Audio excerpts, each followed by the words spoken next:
Perkenalkan, nama saya Siti Fatima, CGP Angkatan 9 dari Kabupaten Bogor. Pada kesempatan kali ini, saya akan mewawancarai kepala sekolah untuk memenuhi tugas modul 3.1 tentang pengambilan nilai-nilai kebajikan.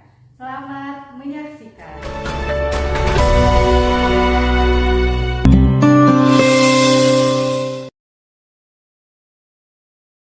Assalamualaikum Bapak, apa kabar hari ini Pak? Waalaikumsalam, alhamdulillah bisa. Ya, alhamdulillah ya Pak ya. Iya. Seperti kesepakatan kemarin, hari ini saya akan melakukan wawancara kepada Bapak terkait dilema etika dan rujukan moral. Oh, yang kita beri kemarin ya Bu ya? Iya, betul Pak. Ngomong-ngomong, apa nih yang dapat Bapak bantu terkait dengan dua hal tersebut? Ya. Selama ini nih Pak ya, bagaimana Bapak dapat mengidentifikasi kasus-kasus yang merupakan dilema etika atau rujukan moral? Mungkin di dunia kerja ini Bu, pasti terutama saya sebagai pimpinan selalu dihadapkan dengan dua hal tersebut, yaitu dilema etika dan rujukan moral. Sebenarnya mudah saja Bu ya. Sebenarnya kita membedakan dilema etika dan rujukan moral. Dilema etika dan rujukan moral merupakan dua hal yang sama sebenarnya. Itu kita dihadapkan satu keadaan dengan dua pilihan. Tetapi perbedaannya, kalau dilema etika kita dihadapkan dengan keadaan dengan dua pilihan yang sama-sama benar. Kita memilih pilihan satu dan dua itu sama-sama benar. Tapi kalau rujukan moral itu kita dihadapkan satu permasalahan dengan dua pilihan, tapi salah satunya benar, satu lagi salah. Itu menurut hukum. Itu Bu cara membedakan. Luar biasa ya Pak ya. Selanjutnya nih Pak ya, bagaimana Bapak menjalankan pengambilan keputusan di sekolah Bapak, terutama untuk kasus-kasus di mana ada dua kepentingan yang sama-sama benar atau sama-sama mengandung nilai kebajikan? Berarti ketika saya dihadapkan ke dilema etika itu ya? Ya, betul Pak. Sebenarnya ada 4 langkah besar tahapan yang dapat saya lakukan. Yang pertama tentunya kita harus mengidentifikasi masalah. Bagaimana kita mengetahui masalah tersebut kalau kita tidak mengetahui nih asal-muasalnya, sebab-sebabnya dan yang lainnya. Yang kedua, setelah diidentifikasi tentunya kita menentukan pihak yang bisa membantu nih pihak terkait. Saya sendiri mungkin tidak bisa menyelesaikan sendiri. Oleh karena itu nanti saya akan mencari orang-orang atau pihak-pihak yang bisa membantu menyelesaikan masalah tersebut. Yang ketiga, setelah ada pihak terkait, tentunya kita kumpulkan fakta dan data di lapangan. Seperti apa dari pihak satu dan pihak dua. Baru setelah data terkumpul, kita barulah nanti di sana terakhir diambil keputusan yang sebaiknya. Artinya tidak merugikan salah satu pihak. Itu. Jadi ada 4 ya Pak prosedurnya. Lalu selanjutnya langkah-langkah atau prosedur seperti apa yang biasa Bapak lakukan? Langkah pertama tentunya kita biar lebih enjoy ya, kita melakukan pendekatan dengan memanggil kedua belah pihak. Itu dimana kita melakukan pendekatan secara personal. Biasanya kalau kita santai, lebih personal, dia lebih terbuka. Tapi kalau langsung dibawa ke musyawarah kan mungkin dia agak jaim ya Bu ya, canggung mengutarakan permasalahannya. Tapi kalau dipanggil, dilakukan komunikasi yang personal, insya Allah mereka lebih terbuka. Yang kedua, setelah itu mengetahui akar permasalahan apa sih yang melatar belakangi masalah tersebut gitu, atau keadaan tersebut. Dicari bagaimana faktor-faktor pendukungnya juga, bagaimana faktor-faktor penghambatnya dan yang lainnya. Baru setelah mengetahui akar permasalahannya, tentunya kita dicarikan solusi yang terbaik. Tadi solusi itu harus menguntungkan kedua belah pihak, tidak boleh ada yang dirugikan. Hal-hal apa saja yang selama ini Bapak anggap efektif dalam pengambilan keputusan pada kasus-kasus dilema etika Pak? Nah, tadi sudah saya sebutkan, yang pertama melakukan pendekatan personal Bu dengan cara memanggil kedua belah pihak. Yang kedua mendengarkan dengan seksama. Artinya ketika ada orang yang curhat kemudian kita sebagai lawan bicara nih harus mendengarkan dan ibaratnya memperhatikan apa yang kita utarakan. Baru setelah mendengarkan masukan dan juga curhatan dari pihak tersebut, tentunya kita juga mencari masukan dari yang lain Bu. Kita mungkin mengobservasi atau wawancara dengan teman sejawat dia, bagaimana sih permasalahan tersebut, personal dia, bagaimana perilaku dia dan yang lainnya. Baru setelah mendapatkan input dari permasalahan tersebut, barulah diambil yang keputusan yang tidak merugikan tadi. Ya, jadi tidak langsung mengejas, tapi mencari permasalahannya seperti apa. Lalu selanjutnya Pak, untuk menemukan solusi yang terbaik bagi semua pihak, apakah Bapak memiliki sebuah jadwal tertentu dalam sebuah penyelesaian? Atas hal-hal apa saja? 1, 2, mulai. hal-hal apa saja yang selama ini merupakan tantangan dalam pengambilan keputusan pada kasus-kasus dilema etika? Sebenarnya tantangan banyak ya Bu ya. Kalau dipikir secara masalah itu pasti banyak tantangannya. Ya bisa dari dalam, dari luar, bahkan dari dalam diri saya sendiri. Ya mungkin saja dalam pengambilan keputusan saya tidak bisa mengatur emosi misalkan. Tetapi yang paling besar di sini tantangan bagi saya itu ketika mengambil keputusan. Kadang saya masih bingung nih Bu nih.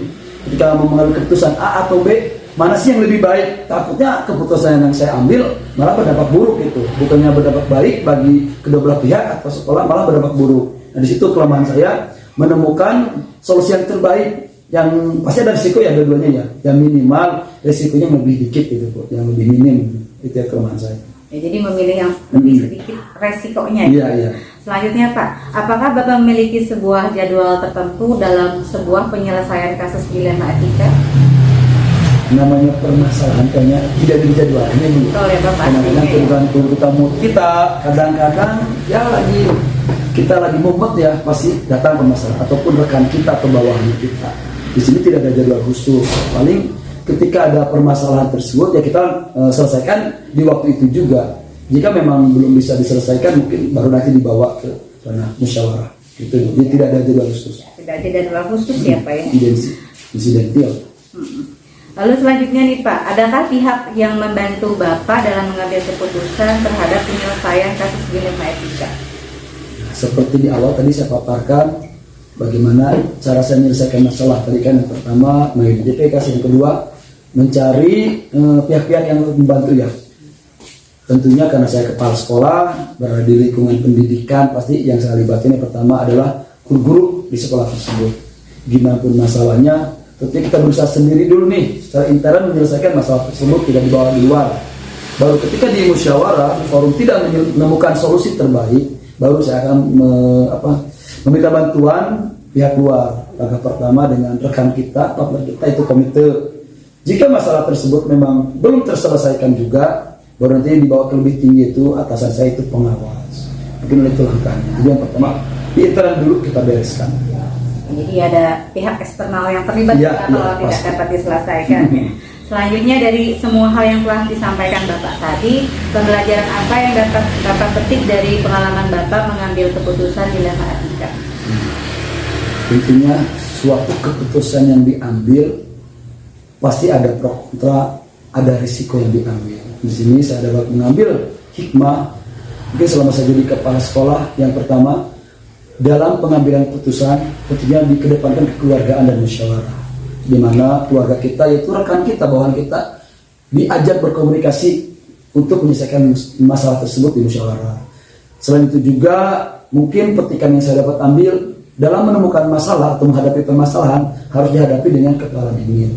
Karena jelas namanya kita masalah diselesaikan kalau kepala kita saja ibaratnya banyak masalah, ini bukan solusi yang ditemukan, malah masalah tersebut menjadi lebih melebar kemana-mana. Dan yang ketiga mungkin pembelajaran yang saya dapat ambil ketika dihadapkan dengan dilema etika ataupun rujukan moral, yaitu tadi bagaimana kita menemukan solusi atau mengambil keputusan yang paling sedikit resikonya. Mungkin dua-duanya juga pasti ada risiko ya, bukan mungkin. Apalagi rujukan moral dan juga dilema etika. Mungkin itu Bu, 3 hikmah yang dapat saya ambil. Baik Bapak, terima kasih ya, atas waktunya. Banyak sekali inspirasi yang saya dapat tentunya ya Pak ya. Sekian untuk hari ini. Wassalamualaikum warahmatullahi wabarakatuh. Waalaikumsalam warahmatullahi wabarakatuh.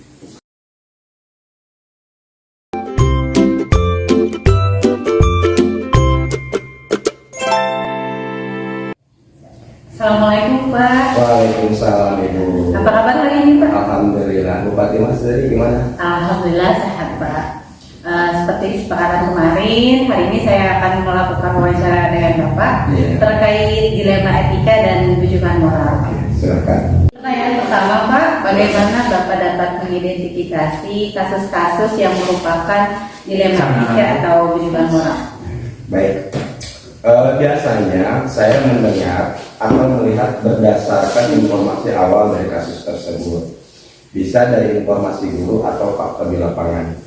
Jika kasus tersebut ada kaitannya dengan pelanggaran norma, agama maupun adat istiadat, maka bisa dipastikan itu adalah rujukan moral. Tapi sebaliknya, jika kasus tersebut tidak melanggar norma-norma tadi, maka tidak termasuk kepada rujukan moral, tetapi dilema etika. Gitu. Iya, jadi tentunya berbeda ya Pak ya. Betul, Bu. Bagaimana Bapak dapat menjalankan pengambilan keputusan di sekolah Bapak, terutama untuk kasus-kasus di mana ada dua kepentingan yang sama-sama benar atau kepentingan yang sama-sama mengandung nilai kebajikan? Ya. Kalau saya biasanya dilihat dulu permasalahannya. Saya mengambil keputusan berdasarkan keputusan yang ingin dicapai, atau berdasarkan peraturan, atau bisa saja berdasarkan kemanusiaan dan kepedulian. Begitu. Ya, Pak ya. Di selanjutnya Pak, langkah-langkah atau prosedur seperti apa yang biasanya Bapak lakukan? Yang pertama, mendengarkan informasi awal dari kasus tersebut. Yang kedua, mencari informasi pembanding ya dari sisi pihak lain. Kan kadang-kadang ketika di sekolah ada masalah yang muncul, kita lihat bersuntingan kan. Ya. Ini Pak, ada kasus ini, ada kasus ini. Ya, itu informasi awal kita dengarkan dulu, kita analisis dulu. Kemudian jangan cukup di situ. Yang kedua, kita mencari informasi pembanding. Jangan sampai kita tersesat mengambil keputusan. Nah, langkah yang ketiga itu mengumpulkan fakta. Kita mendengar informasi awal, informasi pembanding, kemudian mengumpulkan fakta. Apa benar kasusnya seperti ini? Lalu yang ketiga, menentukan tujuan yang ingin dicapai. Apa sih yang ingin dicapai setelah melalui pemecahan kasus ini? Terus yang selanjutnya, yang kelima, mengambil keputusan yang berpihak pada kebenaran, keadilan, kemaslahatan, dan jangka panjang. Jadi tidak ujuk-ujuk langsung mengambil keputusan, tapi kita punya nilai kebajikannya itu yang 4. Oke, terima kasih. Jadi ditelusuri dulu ya Pak ya. Iya, betul. Selanjutnya Pak, hal-hal apa saja yang selama ini Bapak amat efektif dalam pengambilan keputusan pada kasus-kasus dilema etika? Nah, ini juga sama, tergantung masalahnya dulu. Jika masalahnya adalah pelanggaran disiplin, maka pengambilan keputusan didasarkan pada peraturan yang berlaku. Misal ada seorang guru yang terlambat masuk, di peraturan yang tertera hukumannya seperti ini, maka kita tegakkan langsung. Ya. Terus jika masalahnya hanya melibatkan internal sekolah, misalnya guru dengan guru, guru dengan murid, atau murid dengan murid, maka perlu adanya musyawarah kepala sekolah dengan guru. Ya. Jika masalah yang melibatkan eksternal, maka perlu diadakan musyawarah guru dengan komite, bahkan jika perlu dibantu oleh pengawas pembina. Jadi ada keterlibatan pihak eksternal ya Pak ya. Selanjutnya lagi nih Pak, hal-hal apa saja yang selama ini merupakan tantangan dalam pengambilan keputusan pada kasus-kasus dilema etika? Nah, itu tantangannya sebetulnya kita berfokus atau mencari keputusan yang benar-benar meminimalkan risiko. Apalagi di situ jika melibatkan individu melawan kelompok, keadilan melawan rasa kasihan, kebenaran melawan kesetiaan, jangka pendek atau jangka panjang. Nah itu di situ tantangannya, Bu. Jadi kita harus benar-benar jeli mengambil keputusan. Jangan sampai ceroboh, jangan sampai merugikan salah satu pihak. Seperti itu. Lainnya Pak, apakah Bapak memiliki sebuah jadwal tertentu dalam sebuah penyelesaian kasus dilema etika? Kalau jadwal tertentu, jadwal khusus tidak ya. Kita lihat dulu masalahnya. Jika masalahnya ini pernah terjadi sebelumnya atau mirip dengan kasus-kasus sebelum yang pernah kita eksekusi, maka langsung diputuskan saat itu juga. Ada kasus nih, seperti ini, langsung aja kita eksekusi, kita putuskan saat itu juga. Disebutnya perbendaharaan kasus ya. Tapi jika masalahnya berbobot sedang atau berat dan belum pernah terjadi sebelumnya, maka akan disusun jadwal untuk pengambilan keputusan sesuai dengan waktu dan kondisi pihak-pihak yang terlibat. Seperti itu. Jadi tidak ada jadwal khusus ya Pak, ketika ada permasalahan langsung diselesaikan. Tergantung ke masalahnya. Selanjutnya Pak, adakah faktor-faktor atau pihak lain yang membantu Bapak dalam mengambil keputusan terhadap penyelesaian kasus dilema etika ini? Kalau faktor lain ada, Bu. Faktor lain itu biasanya pengalaman terhadap kasus sebelumnya. Dan satu lagi, fakta-fakta yang berkaitan itu faktor-faktor yang memudahkan kita mengambil keputusan. Dan kalau pihak lain, tentu saja informasi yang berasal dari guru atau pegawai senior itu biasanya dengan informasi-informasi tersebut kita bisa mempermudah untuk mengambil keputusan. Misal, Pak, ini seperti ini, dulu pernah ada kasus ini, cara menyelesaikan seperti ini. Oh, itu bisa mempermudahkan kita menjadi pertimbangan memutuskan terhadap kasus tersebut. Jadi lebih ke sharing gitu ya Pak ya. Ini pertanyaan terakhir nih Pak. Silakan. Dari semua hal yang telah disampaikan tadi ya Pak, pembelajaran apa yang dapat Bapak petik dari pengalaman Bapak dalam pengambilan keputusan, terutama dalam kasus dilema etika ini? Ya. Intinya begini, sebuah keputusan yang diambil tentu saja tidak akan menyenangkan semua orang ya. Selalu saja ada yang dikorbankan. Tapi kita berpegang teguh pada nilai kebajikan, kalau dalam istilah Sundanya laut ngabenan cina heran. Artinya Pak, Masalahnya selesai, tujuannya tercapai tanpa menimbulkan efek atau risiko baru atau minim risiko. Nah, tetapi selama mengikuti aturan, keadilan, kemanusiaan dan bermanfaat bagi banyak pihak, maka putuskan saja. Seperti itu. ya terima kasih banyak Bapak atas waktunya. Banyak sekali inspirasi yang saya dapatkan. Demikian wawancara kita hari ini Pak. Wassalamualaikum warahmatullahi wabarakatuh. Waalaikumsalam.